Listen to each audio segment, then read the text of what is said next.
Yes, the night is still young. Okay, we'll call this not a public hearing anymore. We'll call this regular meeting of council to order.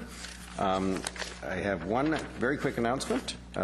Because, of course, as we all know, Vancouver has a great hockey team. No, sorry, Coquitlam has a great hockey team. We've all been hearing the lamentations about the lackluster performance of the Canucks, but Council wanted tonight to take a moment to celebrate our local champs. We'll do it again when they get back into town.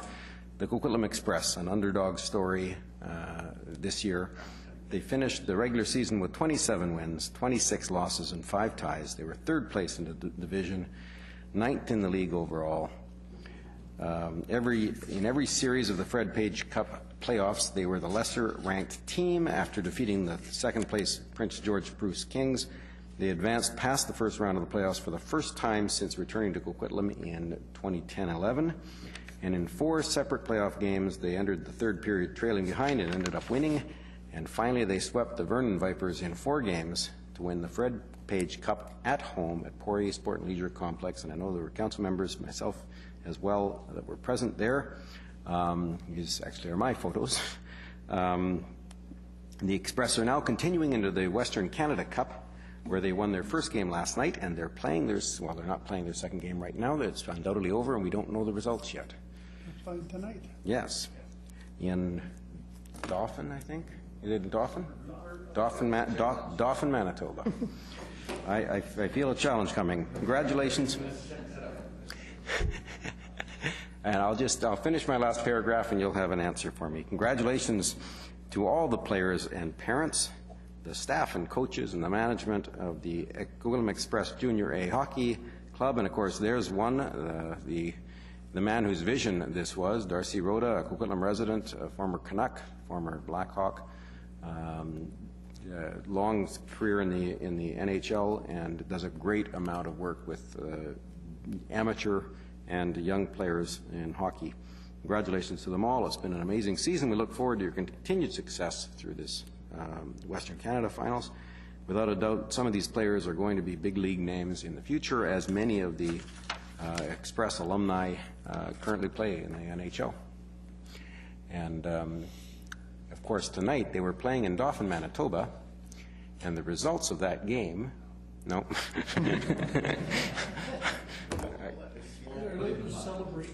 Well, actually, we're going to. Our former inspector of the RCMP has been transferred to, of all places, Dauphin, Manitoba, and we should just email her and find out. Promoted, indeed, promoted. I noticed that she's still here. Okay, so that's it for that. Now we're going. Okay, we'll activate Councillor O'Neill's microphone. Oh, I like the headline. This is Winnipeg Blues hit bump in road at Western Canada Cup. And I'm suggesting that the Winnipeg lost to Coquitlam. An uncharacteristic ending to the first period spelled doom for a Winnipeg Blues team that has been a model of consistency. So they fell 2-1 to Coquitlam tonight. Whoa! Coquitlam won. You heard it here first. Whew. I'm not sure how to minute this. Yes, we'll have a moment of silence. Mr. Clerk. Thank you, Your Worship. First item this evening is the minutes of the regular council meeting held Monday, April 14th. Recommendations to approve. Moved by Councillor Asmundson, second by Councillor Hodge. All in favour? Opposed? Carried unanimously. Item 2 is the first item of this evening's public hearing. It's City of Coquitlam Zoning Amendment Bylaw number 4442. It's a text amendment to Part 5 General Regulations introducing multifamily and commercial recycling requirements. The staff recommendation is that Council give second, third, and fourth and final readings to City of Coquitlam Zoning Amendment Bylaw number 4442. Moved by Councillor Hodge, second by Councillor Asmundson. All in favour? Opposed? Carried unanimously. Oh, Councillor O'Neill is opposed. Carried almost unanimously. Next item, item 3, is City of Coquitlam Zoning Amendment Bylaw number 4467. It's a text amendment to the RM3 zone. Staff recommendation is that Council give second, third, and fourth and final readings to City of Coquitlam Zoning Amendment Bylaw number 4467.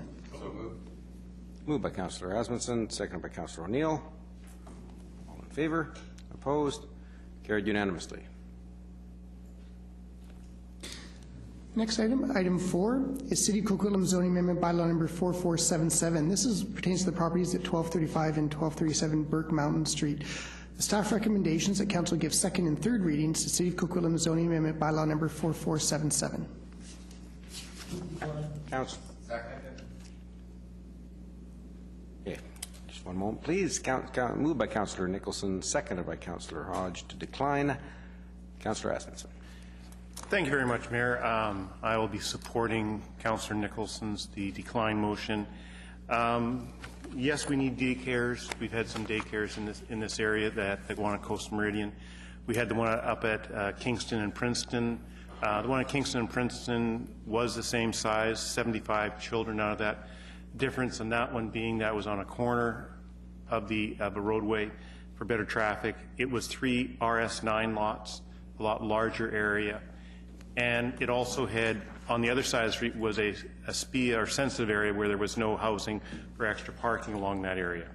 I just don't think that this fits this area for this daycare, and so I will not be supporting this application.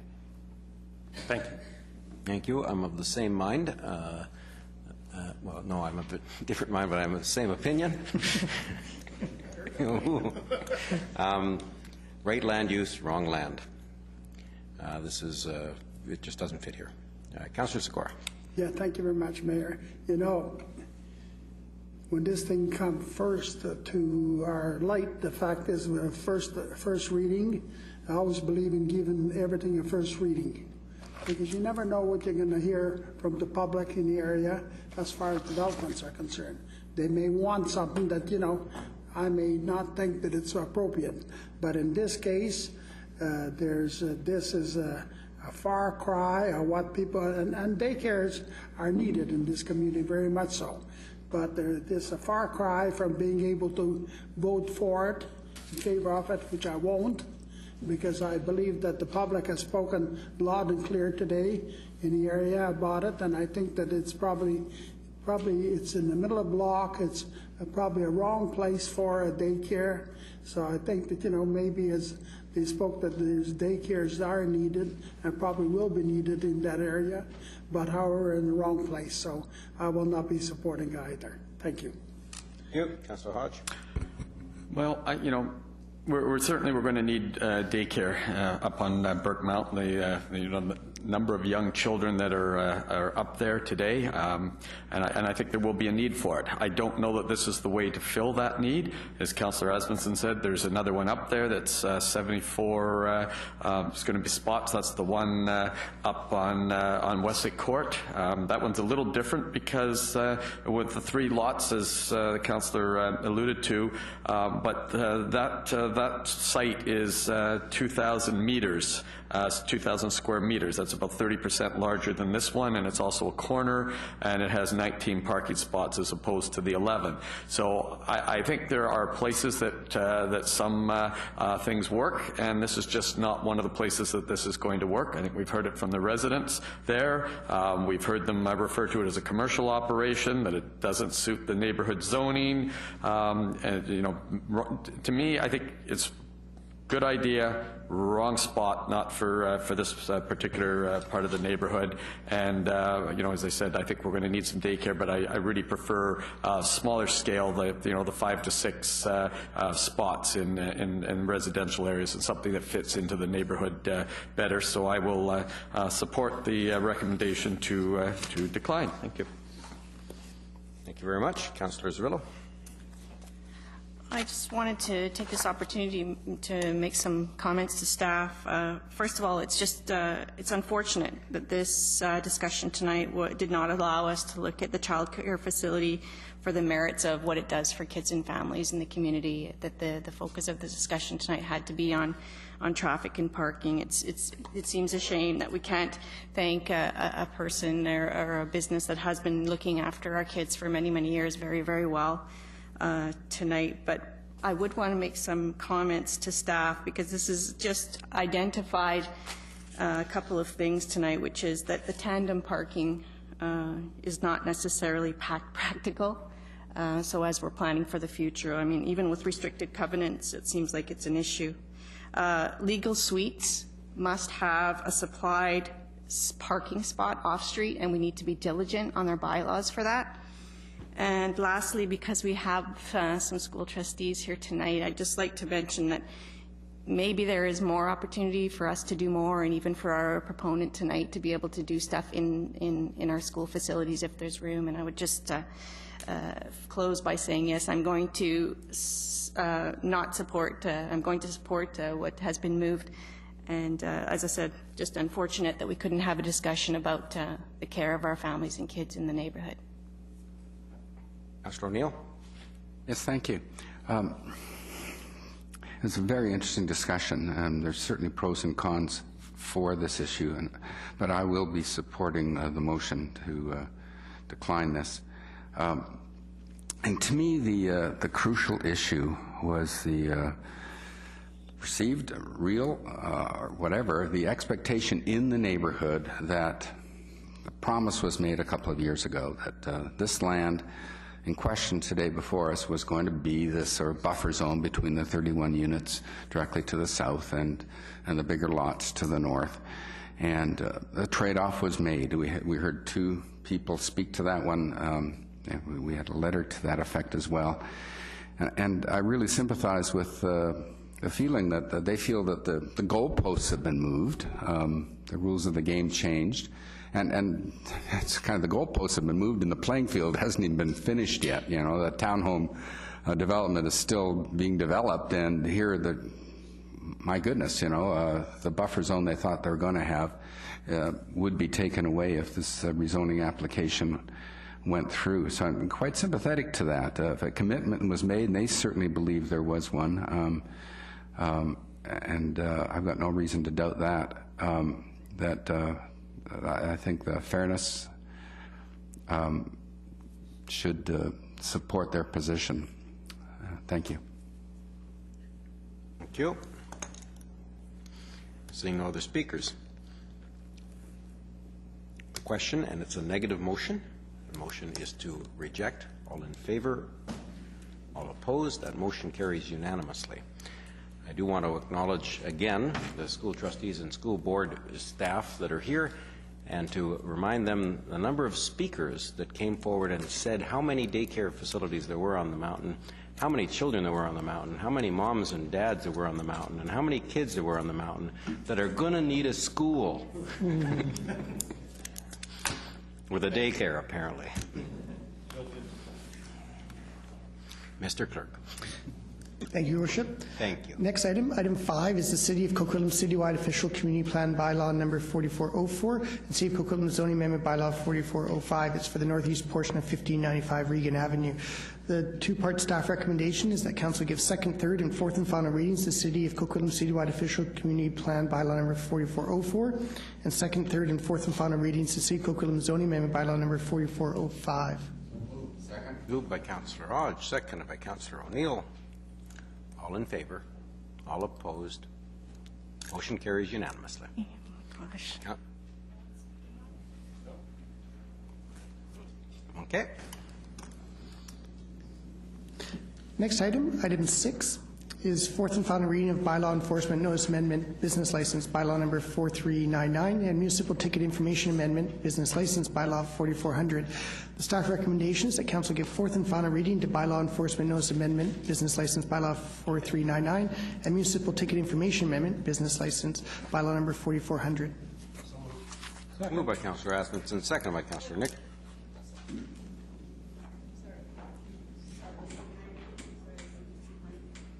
Okay, that's moved by Councillor Asmussen, second by Councillor Nicholson. Councillor Sikora is going to speak to it. If you can, is that okay? Thank you very much. If I read this correctly, the fact is you've got a bylaw enforcement on business licenses. Now I want to make it very, very clear that if, you know, we're not going to have a bylaw enforcement officer go and see that they haven't bought a business license, issue a ticket. I hope that they would try and, you know, see why, you know, Do we write letters to these businesses, say, you've not bought a business license, have you forgotten, or whatever it is?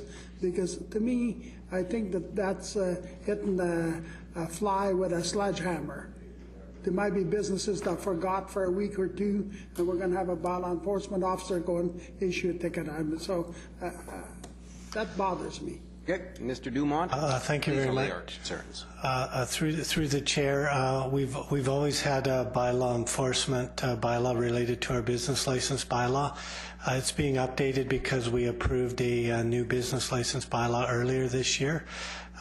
We try to work with our businesses in terms of making sure that they have a valid business license, and I'll certainly convey that message back to staff to remind them that we try to, and we always do as a policy, try to deal with compliance first before we issue tickets, so we do try to work with our businesses.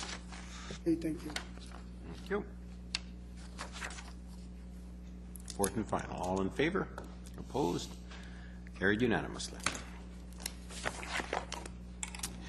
Item 7 is the proposed Metro Vancouver Regional Growth Strategy REGS Amendment Bylaw number 1203 for Southlands in the Corporation of Delta. The staff recommendations that Council inform Metro Vancouver that they have no objection to the proposed Regional Growth Strategy Amendment Bylaw 1203 for Southlands in the Corporation of Delta. Moved by Councillor O'Neill, seconded by Councillor Asmundson. I'll make clear at this point on this item, there are 2 members of Council and 2 others as alternates who wear 2 hats on items like this because we're directors at Metro Vancouver.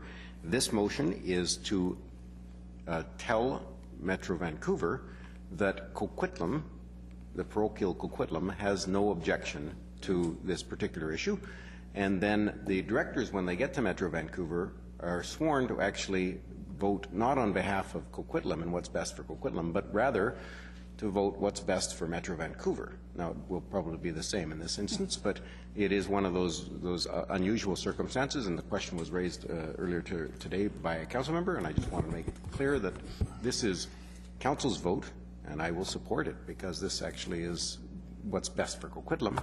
And then later on there's another vote, and there's actually a public hearing process that takes place at Metro Vancouver beginning later in this week, or actually beginning next week, where we will have to go through several days of hearing input about this item from the point of view of Metro Vancouver.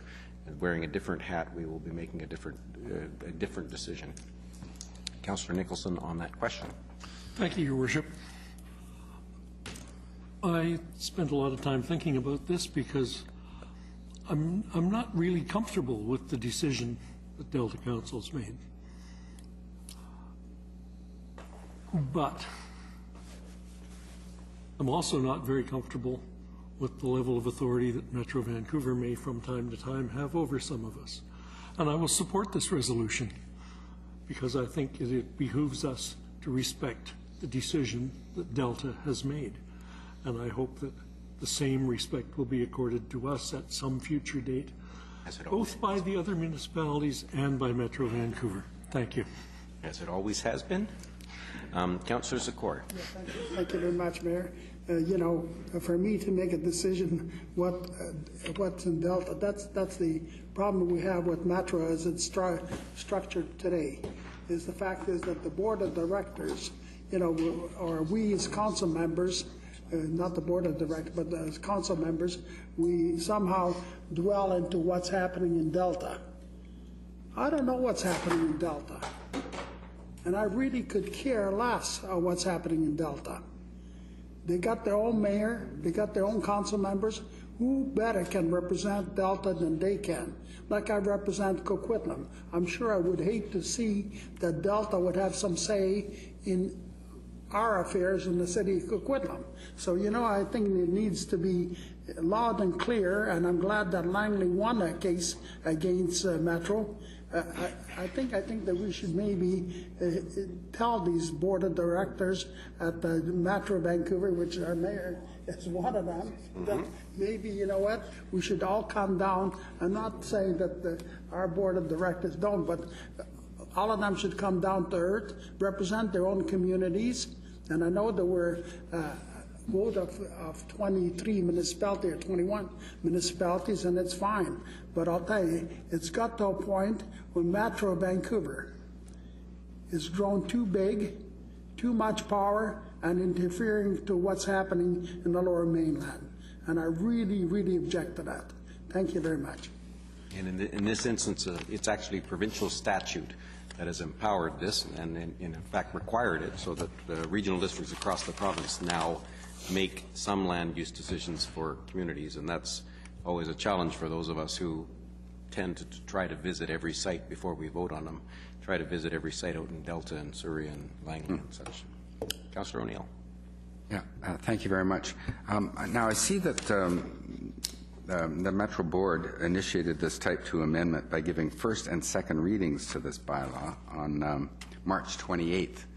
I looked for the minutes of this meeting, and they haven't been made public yet, that I could see anyway. Was there discussion at the Metro Board about this for the first and second readings, or was it one of these things they just go through very quickly and wait to the public hearing, and then they have it? No, actually, I believe this. The most of the discussion I recall about this one is I'm also on the planning committee, land use committee, effectively at Metro, and all the discussion I recall was at that committee and not at board. I believe it actually may have been a consent agenda on the first. Okay, and it's my understanding that at that committee it was virtually, there was quite a strong majority in favor of putting this through. I know Harold Steves opposed it, but there certainly is that resistance related to the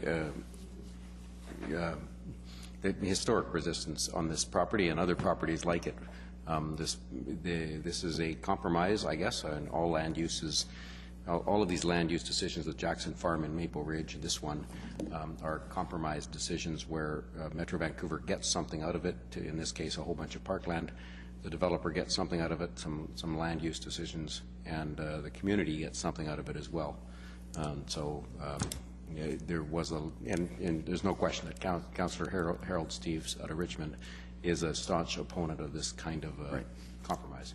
Just for the record, when it came to, before it got to Metro, it was at Delta Council, of course, and the mayor and 5 of 6 councillors supported this going forward. There was only 1 councillor that opposed it, so just sharing a bit of information. And so I'm going to certainly support this. No objections. Thank you. Okay, the motion is a letter, or informing them of our non-objection. All in favor? Opposed? Carried unanimously. Next item, item 8, concerns the Trans Mountain Pipeline Expansion Project information request. The staff recommendations that Council approve the issues outlined in the report before you for submission as an information request under the National Energy Board's hearing order process for the Trans Mountain Pipeline Expansion Project. Moved by Councillor the Sons again, Edmondson, and seconded by Councillor Nicholson. Councillor O'Neill.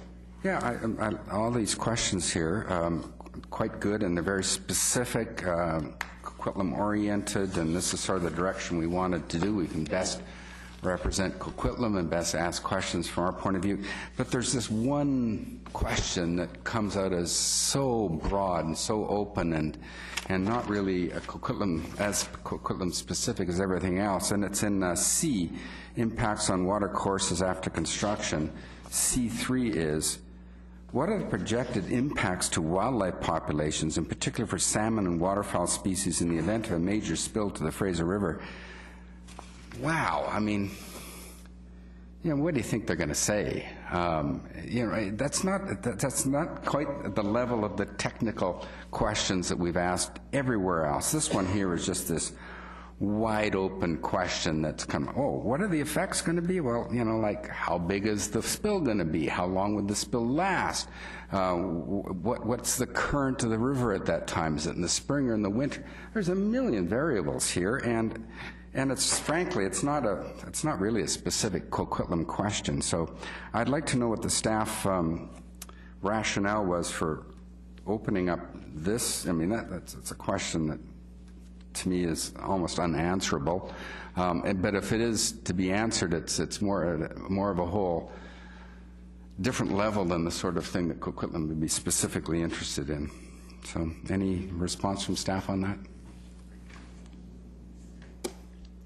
Yes, through your worship. This question we asked because we do have significant foreshore along the Fraser River, and we thought that any kind of leak or break on the Trans Mountain pipeline crossing the Fraser River will have a significant impact on Coquitlam's foreshore along the river. So it may be fairly general. Maybe we can kind of zone it in specific to impacts of the Coquitlam River foreshore. Or maybe it's like what specific things will be put in place to ensure against spillage on the foreshore of Coquitlam, something like that, rather than this big, broad, how's the world going to change kind of question. It's just too broad for my life. Everything else was like right on point to me. This one just was a real clunker. It's just, so I think we need to be much more specific there rather than this big general thing. I don't know, does anybody else feel that way? Just my quirky way of looking at the world? No, it might just be your quirky way of looking at the world. Councillor Nicholson. Your Worship, well, it wasn't what I pushed my button to speak to, but I will respond to Councillor O'Neill.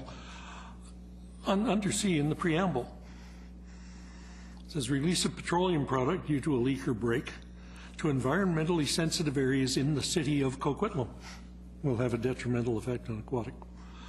Further up at page 74, and I'm not sure how I would I don't see a title to the page, but at part C on that page, we describe the Coquitlam water courses that the pipeline crosses, the fact that it touches on the riparian area of the Burnett River and crosses under the Fraser River alongside the Port Mann Bridge.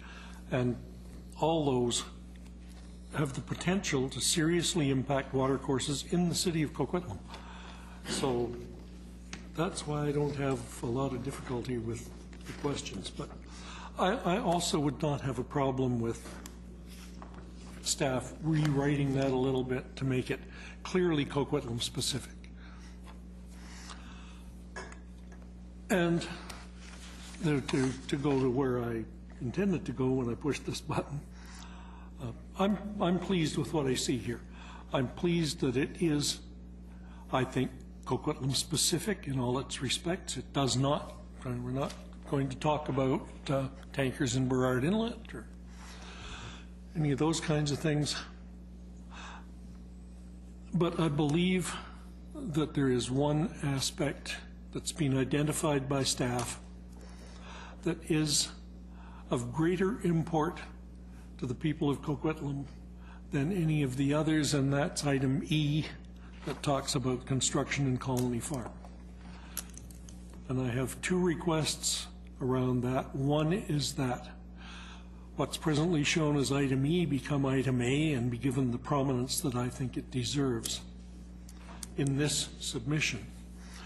And then further, that this council communicate directly to Kinder Morgan that Coquitlam Council, in the strongest terms, asks that they engage the alternatives available to them to any construction activities in Colony Farm Regional Park. And I suppose that's a motion that I would look for a second or two. I would second it. I would second it if I could. And I don't think I really need to speak to the whys. I think they're apparent.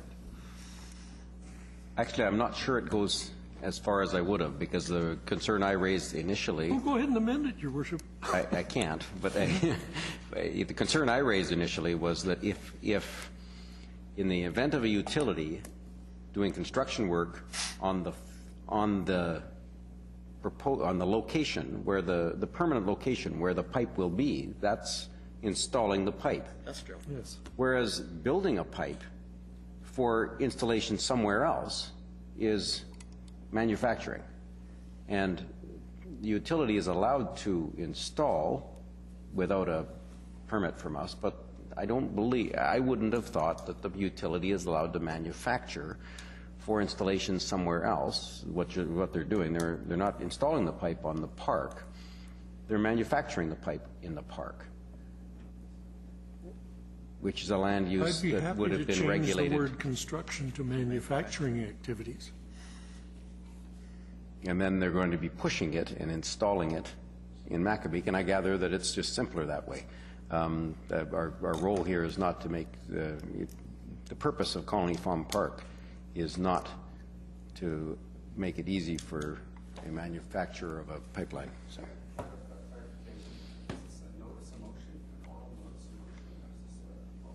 This is a motion.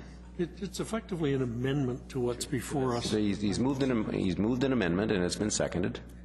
Been received by the chair. Okay. It's an addition to the motion. So I have two changes to the issues outlined. We're going to approve the issues outlined, and I'm asking that those issues be reordered to place Colony Farm at the top of the list. And further, that we communicate directly to Kinder Morgan that this council, in the strongest terms, ask that they engage the available alternatives to any manufacturing or construction activity in Colony Farm Regional Park. Is that part of the preamble? No, it is No, the preamble is only facts. It's an action I'm asking that flows out of the issues in the report. Have any comments from staff related to this? Because I think what we've got before us today is a series of questions that we're putting to the process. Councillor Nicholson is proposing as well that we put a conclusion. Yeah, I would interpret that he's just reordering the things as he said, and then separately we would send a separate letter, presumably signed by the mayor, directly to Kinder Morgan, which is a different process than the intervener process. I believe that's what's being asked. Exactly. Okay, well then I think there needs to be notice of motion. Okay, since you're raising an objection to this, you're going to need your microphone on. We'll do that right now. It's a point of order. Point of order, then, if it's a separate letter, just to do this properly, and I don't have any objection to this, but let's do it properly and not just shove it into something else, because we got a process going here. I think it should be like a notice of motion, and we could vote on waiving the 2-week notice and deal with it tonight, but I think we should do it properly. I agree we should do it properly, and my best solution would be to ask the clerk's advice. Do you want to do a notice of motion and waive the notice? Okay. There's three items here. The two that have just been moved, the reordering, that's a slam dunk. I suspect the writing of a letter, which is a different process. There's a third one, which is to add in the E1 through 5 that question. What are all the alternatives, and what are the reasons why they are rejected, or not viable, or not feasible, or something like that, which gets to the question that you... I didn't. He's implying that, you're inferring it, but... As you said... I believe in the language in the report. Okay. The existence of alternatives is contemplated, and I have, in the reading I've done, it seems clear that there are alternatives. They don't need to do it this way. It may be more expeditious, cheaper, a variety of things, but it does not need to be done in the fashion they're But you don't want to ask that question in this, because this is a document of questions. You don't want to amend that section to include that question, because it's just a third alternative. It's a third thing we could do in addition to writing the letter and reordering the document. Have E6. It says E6 question. What are the alternatives? And with staff, we could instruct staff to pose the question. Okay, I guess it's contemplated to my mind in E1, where we say, why do you want to put it here when there are alternate alignments and construction methods that do not impact environmentally sensitive land? So we're assuming that there are alternatives. I have no problem with asking them to tell us what they are, but I think it is stronger to make it clear that we believe there are alternatives. Okay. Therefore, you shouldn't. separate letter. And that's fine. Okay. So now the question, the amendment for this particular process, we'll just rule that the reordering is an amendment, and that a subsequent motion is... I think Will be subsequent. It can be subsequent. You can achieve that same purpose by dividing the motion, but I think the question was raised, is this more appropriately cast as a notice of motion? Because I think Councillor Neal said it's a separate action. Council always has the ability to put forward separate motions as notices of motion. I would have accepted it under the as a proposed amendment, just given its relationship to the main motion. I think the main purpose of notice of motions are for those that may not come with context, whereas I think this has a particular amount of context that comes with the report. So both options are available. We've always permitted motions that were related to a staff report, and this is obviously related to a staff report. Unless someone felt they needed more additional information in which voting on it immediately and the chair accepted the motion. Okay. He did. And it might be that you would wish to separate them. Okay, so we will separate them. And so the first part of that is, does anyone have something to say on... I think I am done. Thank you. Does anyone have something to say on the reordering of the document? Councillor Hodge? No, I'm okay. All in favor of the motion to reorder? All opposed? The motion carries. Councillor Hodge on the other half of it. Okay. I agree. I think at this point, I know that other jurisdictions or other municipalities are getting into discussing tankers and shoreline impact, and certainly some of those communities would be greatly impacted if one of those events were to occur. For us in Coquitlam, I think our two biggest impacts are the construction on United Boulevard and the protection of Colony Farm. So I'm pleased to see that we have moved that up to the front. I was going to make the same comment that the mayor made about that this is really manufacturing that's going to be taking place. I would assume that that would require the appropriate zoning should that come forward. Is that correct? That I'm thinking to the Port Mann project where they were assembling pieces on the Beatty property, which was essentially manufacturing. Would they have to do the same? Mr. McIntyre did address that previously, and he said that his interpretation were that actually, Mr. Stevlin? Yes. Did you clarify that with Mr. McIntyre that he? No, I'm actually. Why don't we just not? I think we may need a legal interpretation of something. Okay. All right. So rather leave that question. I'll go to my second. My second point of this is that we should also, if we when we send the letter, CC it to Metro as the landowner, the steward of the Colony Farm, to let them know that we have concerns and that we have raised those concerns with Metro about activities taking place on the property. And if we can just, as a sidebar, just to CC this so that they're aware of it. And I suspect that would have been understood in the motion. Okay. By way of explanation, I did raise the question of zoning, since it being, in my mind, a manufacturing process for a product that was being exported from the site, exported onto another site, and therefore, from my perspective, needed to be zoned manufacturing. And I think we may want to inquire, raise that at the September entry in another setting that we're allowed to talk about legal issues. No, but that's fine. I didn't know if in our letter we want to say that we have concern, but I'll stick with the current wording, noting that we have an opportunity to ask further questions in September, and we'll leave it maybe for another time. Okay. The motion now is that we would also write in a letter drafted to, this is the second half that divided. Why don't you read off the second one? Sure. The second motion is that Council communicate directly to Kinder Morgan, that the City Council for the City of Coquitlam, in the strongest terms, ask that they examine the alternatives to manufacturing and engage the alternatives to manufacturing and construction activities in Colony Farm Regional Park. Councillor Zerillo, on the amendment. I wanted to take this opportunity just to remind Council that we actually opposed, I believe, maybe you can verify that through the chair to the staff, one of the pathways that Hydro Utility recently proposed to us. Was it not correct that we actually opposed that one when we wrote our letter? I'm sorry, I don't.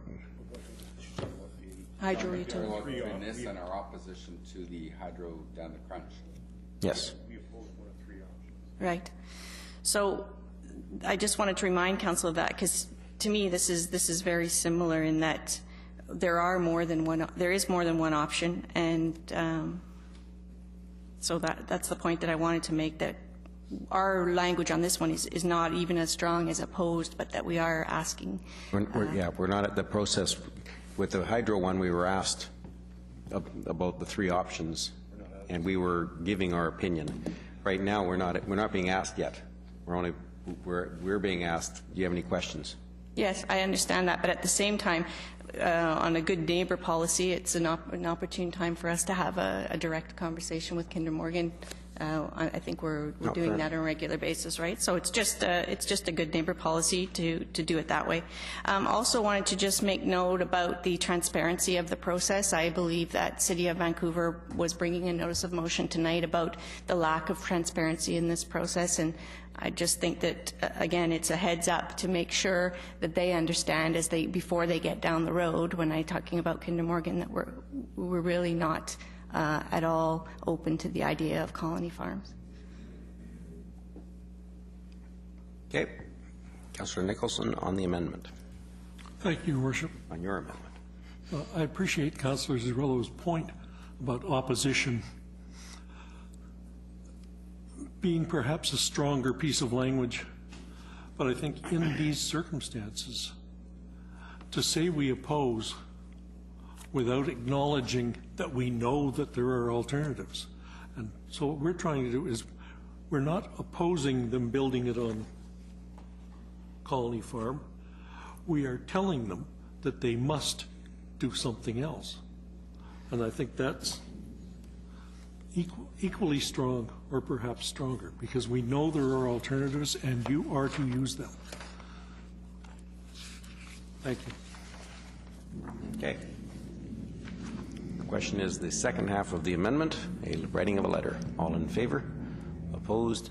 Carried unanimously. The motion as amended.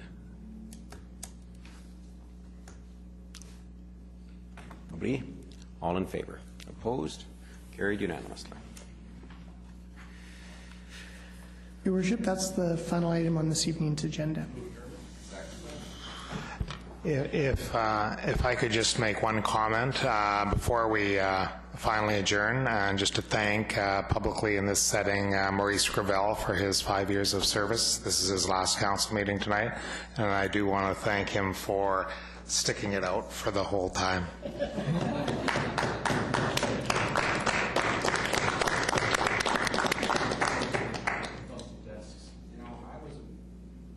Look at that. Someone turned my microphone on. It was probably me.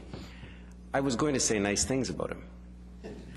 And I do want to acknowledge the fact that on behalf of council, Maurice has done some tremendous projects. He has shown the passion for rebar that is unknown by most others, and the passion for making the project go well. And beginning with the King Edward Overpass in some ways, although that wasn't the first, it certainly was the prominent early project, and many more since. And so on behalf of City Council, thank you for your work here in Coquitlam. You will be well remembered, and your legacy, I drive over it regularly. Councillor O'Neill. Yes, and as Councillor Hodge and I learned a little while ago, that if there's one thing for which Maurice has greater passion than rebar, it's cars. So congratulations on your new acquisition, and may you enjoy it in your retirement. He might not have told his wife yet. So.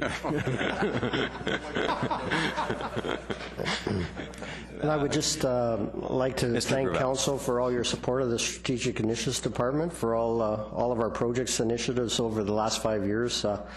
You know, looking back, the Portman project, the Poirier Ice, the Evergreen Line, some of the other facilities in the city-owned land, it's been a tremendously exciting municipality to work for. I could have chosen a finer municipality to end my municipal career, and I'm really grateful that I was given the opportunity to come to Coquitlam and work with with the team here, and a really exciting place, and thank you so much. Thank you very much. I also want to acknowledge one other person who's still here, only because it's still so early and we can get lots of more work done. Today, of course, is day of mourning for workers killed or injured on the job, and one of our staff here at Coquitlam City Hall is tasked with the job of acknowledging that event every April 28th, and Carolyn Turpin has such a passion for the work that she does in all respects, but certainly on April 28th. And today we had before Buchanan Square here, before the flags at half-mast, we had fire in dress uniform, we had police in red serge, and we had dozens of staff standing with you and with us in acknowledging this important day for those who've lost both lives, but also those who were injured and who can suffer the ill effects, short-term or long, of injuries at work. Thank you for your passion in continuing to make sure that people get home safe at the end of their shift. Thank you, Carolyn. The motion was to adjourn. All in favor? Opposed? Carried unanimously. Now, would any of the members of the audience like to ask questions on tonight's agenda? Anybody at all?